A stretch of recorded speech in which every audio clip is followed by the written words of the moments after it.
আর এবার উত্তরবঙ্গের পরিস্থিতির দিকে নজর রাখতেই হচ্ছে, কারণ উত্তর সিকিমে প্রবল বৃষ্টি, টানা ভারী বৃষ্টিতে জলমগ্ন শুধু নয়, একাধিক পাহাড়ি রাস্তায় ধস নেমেছে, জলের তোড়ে ভাঙলো রাস্তা, টানা ভারী বৃষ্টিতে ফুসছে তিস্তা। নদী পাড়ের বাসিন্দারা আতঙ্কে দিন কাটাচ্ছেন। যা পরিস্থিতি, পাহাড়ি এলাকায় বিভিন্ন রাস্তায় কিন্তু ধস নেমেছে। শুধু তাই নয়, ভেসে গেল আর্থ মুভারও। লাচেন থাঙ্গু সংযোগকারী রাস্তার কাজ চলছিল, সম্প্রতি বন্যায় ক্ষতিগ্রস্ত হয় ওই রাস্তা, সেই আর্থ মুভার সেটাও কিন্তু ভেসে যায়। লাগাতার বৃষ্টি, এক নাগারে বৃষ্টির জেরে বিপর্যস্ত নর্থ সিকিম।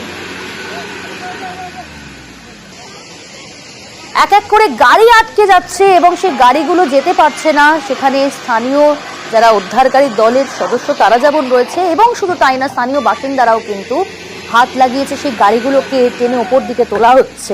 অর্থাৎ যা পরিস্থিতি, একেবারে কার্যত ভয়াবহ পরিস্থিতি। উত্তরবঙ্গের দিকে যদি আমরা নজর রাখি, সেখানে এক নাগারে টানা বৃষ্টি এবং উত্তর সিকিমে প্রবল বৃষ্টি, যার জেরেই কিন্তু বিভিন্ন জায়গায় বিভিন্ন নদীতে জলস্তর বেড়ে গিয়েছে। টানা ভারী বৃষ্টিতে ফুসছে তিস্তা এবং জলের তোড়ে রাস্তা ভাঙছে, ধস নামছে বিভিন্ন পাহাড়ি রাস্তাতে।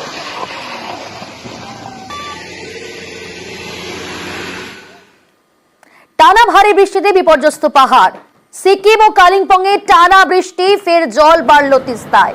জলের তলায় কালিম্পং দার্জিলিং এর সংযোগকারী তিস্তা বাজারের রাস্তা আজও বন্ধ। কালিম্পং তিস্তা বাজার পেশক জোর বাংলো দার্জিলিং এর এই রুট। অর্থাৎ টানা বৃষ্টি, তিস্তা নদীর জলস্তর বেড়ে গিয়েছে, যার জেরে কিন্তু আজও বন্ধ রাখা হলো কালিম্পং তিস্তা বাজার পেশক জোর বাংলো দার্জিলিং এই রুট।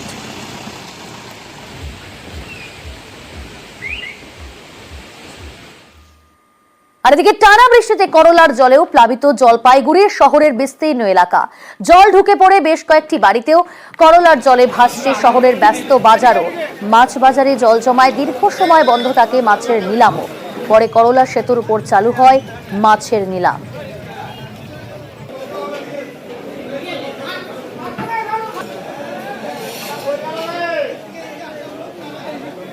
অপশন এদিকে বন্ধ, গদি সব বন্ধ, বাইরে সব অপশন হয়েছে, কয়েকটা গদি ছিল তারাই অপশন করছে। জল বাজারে জল, রাতের থেকে জল, কালকে সন্ধ্যার থেকে জল। এই জলের মধ্যে বসে দোকানদারি করছি আমরা। বিকাল থেকে পুরো জল বাজারে ঢুকে গেছে, কালকে বিকাল থেকে পুরো জল, এই জল একটু কমতেছে। আজকে সকালে কোনো অপশন হয় না, মাছ বিক্রি হয় না এখনো। আজকে দেখতে অনেক খারাপ জলের অবস্থা। এই যে দেখতে পাচ্ছেন আপনি, ঘরে জল আছে, কাজকর্ম করবো অসুবিধা হচ্ছে পুরা।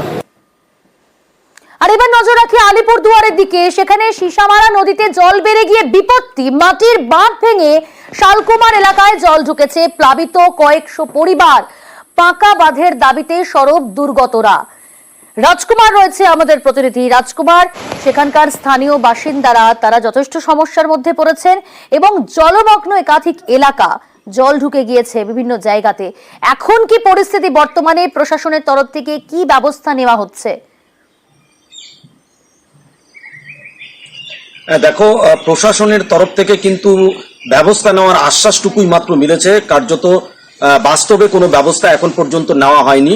তার কারণ হচ্ছে সেচ দপ্তর থেকে পরিষ্কার জানিয়ে দেওয়া হয়েছে যে এই মুহূর্তে নদীর জল, সিসামারা নদীর জল ফুসছে, নদীর জল বেশি রয়েছে, সেই কারণে এই অবস্থায় কোনো রকম কাজ করা সম্ভব নয়।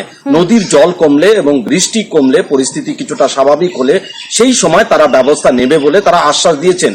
কিন্তু এলাকার মানুষজনের কিন্তু রাতের ঘুম উবে গেছে, তারা রাত জেগে পাহারা দিচ্ছে, কারণ এই সিসামারা নদী কিন্তু সাধারণ মানুষ ক্ষোভে ফুঁসছেন। সঙ্গে থাকো রাজকুমার।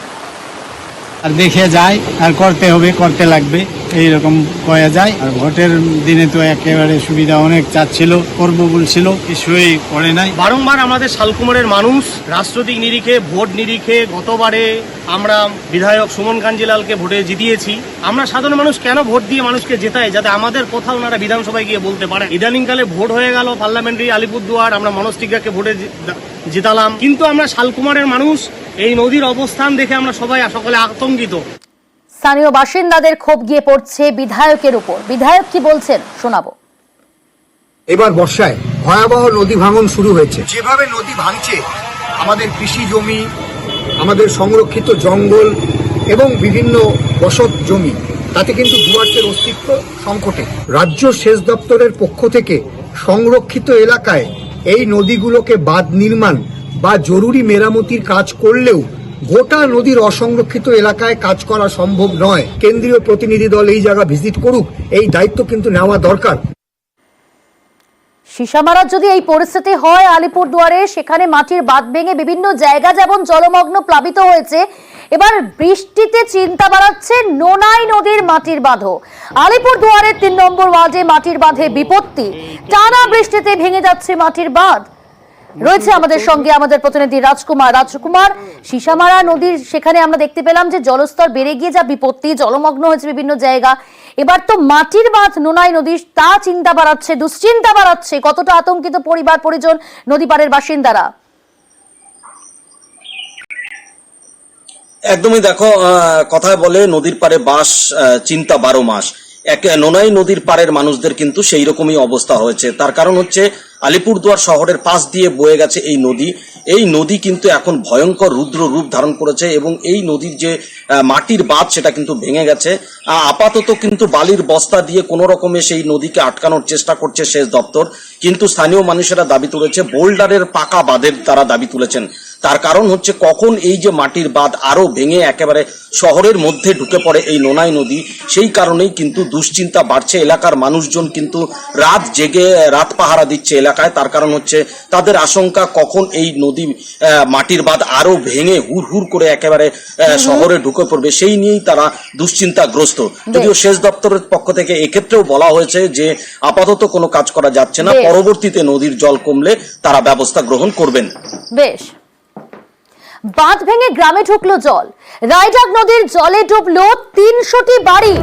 সেখানেও যথেষ্ট আতঙ্ক ছড়িয়েছে, দুশ্চিন্তা বেড়েছে। তুফানগঞ্জে 2 ব্লকের গ্রামগুলিতে ভোগান্তিতে পড়তে হচ্ছে স্থানীয় বাসিন্দাদের।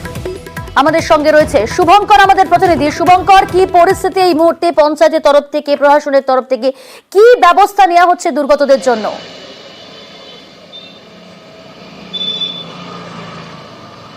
হ্যাঁ দেখো, গত কয়েকদিন ধরে একটানা বৃষ্টি থাকায় কোচবিহার জেলার মধ্যে দিয়ে যেসব নদীগুলো বয়ে গিয়েছে তার মধ্যে তোরসা, তিস্তা, কালজানি, রায়ডাক প্রতিটি নদীর জল বেড়েছে এবং আজ ভোরের দিকে রায়ডাক নদীর জলস্তর এতটাই বৃদ্ধি পেয়েছে যে রায়ডাক নদীর পাশে মাটির বাঁধ ভেঙে জল গ্রামে ঢুকে গিয়েছে। রায়ডাক নদী সংলগ্ন বারকোদালি 1 ও 2 গ্রাম পঞ্চায়েতের লাঙ্গল গ্রাম ও বেগারখাতা, এই 2টি গ্রাম পঞ্চায়েতের মোট 300টি বাড়ি, প্রায় 300টি বাড়ি জলমগ্ন হয়ে পড়েছে। ফলে ওই বাসিন্দাদের বাড়িতে কিন্তু আজকে সারাদিনে রান্নাবান্না হয়নি এবং বাসিন্দাদের যেটা অভিযোগ, বাড়িতে জল ঢুকে গিয়েছে, তারা কি করবেন বুঝে উঠতে পারছেন না। এখনো পর্যন্ত প্রশাসনের কর্তাদের কোনো হেলদোল নেই।